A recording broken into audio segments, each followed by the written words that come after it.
السلام علیکم ورحمۃ اللہ وبرکاتہ۔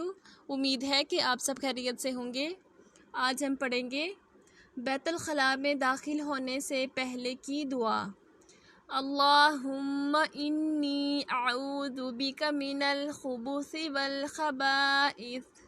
ترجمہ ہے اس کا، اے اللہ عز و جل، میں ناپاک جنوں نر و مادہ سے تیری پناہ مانگتی ہوں۔ بیت الخلاء سے باہر آنے کے بعد کی دعا۔ الحمدللہ الذی اذھب عنی الاذی والعافانی۔ ترجمہ ہے اس کا، اللہ عز و جل کا شکر ہے جس نے مجھ سے اذیت دور کی اور مجھے عافیت دی۔ غصہ آنے کے وقت کی دعا۔ اعوذ باللہ من الشیطان الرجیم۔ میں شیطان مردود سے اللہ عز و جل کی پناہ چاہتی ہوں۔ کسی مسلمان کو ہنستا دیکھ کر پڑھنے کی دعا۔ اضحک اللہ سنکی۔ اللہ عز و جل تجھے ہنستا رکھے۔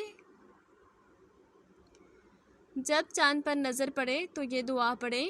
اعوذ باللہ من شر ھذا الغاسق۔ میں اللہ عز و جل کی پناہ طلب کرتی ہوں اس تاریک ہو جانے والے کی برائی سے۔ آج کے لیے ہمارا سبق اتنا ہی ہے، آگے ہم انشاءاللہ نیکسٹ ویڈیو میں پڑھیں گے۔ تب تک اپنا بہت سارا خیال رکھیے گا اور اپنے اس چینل کا بھی۔ اللہ حافظ۔